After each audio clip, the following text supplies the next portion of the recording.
Good evening. My name is Megan Forristal, and I'm a public affairs specialist for Social Security.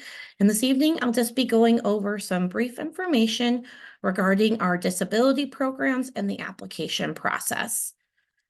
So at Social Security, we want you to know we are with you throughout life's journey, including when the unexpected happens. Just to start off, as far as our definition of disability, because our definition is different than some other agencies you might have familiarity with. Um, we'll start with an adult person with a disability. That would be a person who cannot work due to a severe medical condition or combination of conditions that's expected to last at least 1 year or result in death. And this condition must prevent from substantial gainful employment.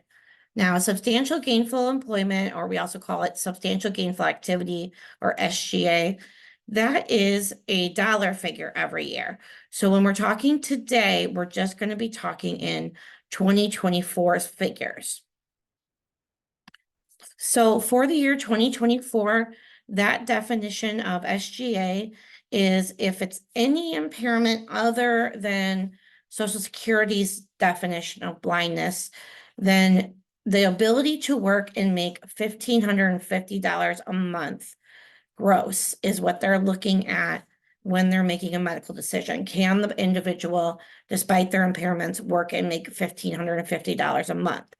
Now, if the individual is found to be blind with Social Security's rules, that's a higher figure at $2,590 gross a month for 2024. Now, so for adults, that's as soon as someone's 18, that's what we're looking at for the definition of disability, that ability to work. But for children, we look at a different criteria. So a child is anyone under 18 that has a physical or mental impairment or combination of impairments that results in marked or severe limitation in functioning. So with this, we're looking at how a child performs relative to other children their age. So again, a child must be either blind or disabled, and they would have to meet our definition of blind for that. Now, the similarity between the two programs between the two definitions of adult versus child is that the disability is expected to last at least 12 months or result in death. So for Social Security disability, we're looking at a work history. For supplemental security income, we're looking at income and resources. So also for SSI, the limited income and resources, and then having that disability, unless an individual is 65 years of age or older, then they only need to meet our income and resource requirements. Now, whenever we're talking about income and resources for SSI, I like to point out that these examples on our slides are just some of the things we look at. So we're going to go through a long list of questions, and we're going to ask, are there any other income, that you have in your name or your child's name that we haven't mentioned? These are just some of the more common types of earned income and unearned income. The reason they're in two separate categories is earned income is counted differently than unearned income. As far as resources, what we're looking at, we do exclude a home, the highest valued vehicles, as long as it's used for transportation, burial plots, some other resources set aside for burial. And we have a variety of policies that cover all sorts of different resources in their exclusions, but these are, again, just the most common. And an individual, we're looking at a $2,000 resource limit. A married couple living together is $3,000. If it's two parents in a household and they're filing for the child, the two parents would have a $3,000 resource limit, and the child would have their own $2,000 resource limit. Another thing we look at to determine payment of SSI benefits is the living arrangement. So the living arrangement would not necessarily make someone ineligible or eligible for SSI payments, but it will determine how much an individual receives from SSI. What I recommend, if you want more information on SSI, is to head to ssa.gov and check out our spotlight section. So if you type in SSI spotlights in our search bar on our homepage at ssa.gov, you'll find a lot of different spotlights that get into the more specific topics you might have questions about with the SSI program. Now, anytime child is under 18, still living with any parent, whether that's a natural parent, adoptive parent, step parent, living in the household, we're going to look at the parent's income and resources as well. And that is up until age 18, and it's only the parent or parents living in the household with the child who's filing. For adults, we look at their spouse's income and resources, and we also deem that toward the individual filing. Now, if a child is not eligible for SSI because their parents' income and resources are too high, the child can file as early as the 18th birthday, and then we will no longer look at parents' income and resources. But if a child is already been on SSI that did qualify prior to age 18, then there's a couple things that will happen at age 18.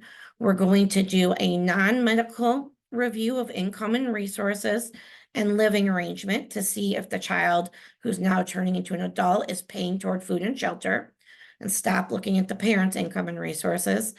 And we'll make a new medical determination, determine if the child meets the adult definition of disability. Now, normally you have to wait until the 18th birthday. An exception to that is SSI youth who are transitioning out of foster care at age 18. You can file within 180 days of losing foster care eligibility so that that decision can be on the way to being made before the loss of income occurs. So we do say with all these programs, it does say, we're looking at to be a long-term disability, disabled for at least, expected to be disabled for at least 12 months. But you do not have to wait 12 months after the disability starts to file. You should file if the expectation is it's long-term as soon as becoming disabled. This application, this says 3 to 5 months. I'd say it's at least 6 all the way up to 12 months for a medical decision at this time. So you do want to get that moving. The application process can be flagged as a faster process if there's certain conditions involved. You can find information about that on ssa.gov about compassionate allowances and presumptive disabilities.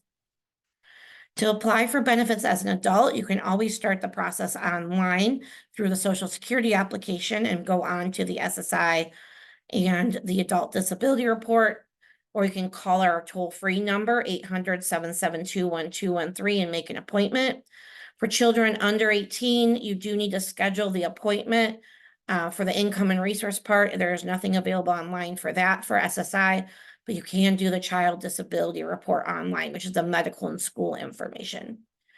Once the application is received, it's going to be forwarded to the Disability Determination Service. They're going to review the medical records, maybe send a request for you to go see a doctor contracted by Social Security, and send out potentially more paperwork for you to complete. If it's selected as a presumptive disability, which is one of those I mentioned you can find online, sometimes we can begin payments right away while we're still waiting on a decision. And there is a list of those conditions available on our site. Once the Disability Determination Service has reviewed everything and made their decision, we're going to tell you about the decision either with a letter that says you've been awarded, or a denial letter that says you've been denied and tells you about your rights to appeal. Or with SSI, we often need to call you and go through information first before we can start the payment if awarded. So in that case, the local office will reach out. It's really important that you file an appeal if you disagree with that medical decision within 60 days. It protects you for payment purposes, protects you for back pay. So you want to follow through with that appeal rather than making a new application down the road. And you can find, of course, all this information on ssa.gov, our website. If you need to deal with your field office locally, we also have a field office locator, and I'm looking forward to answering any questions you have later on this evening.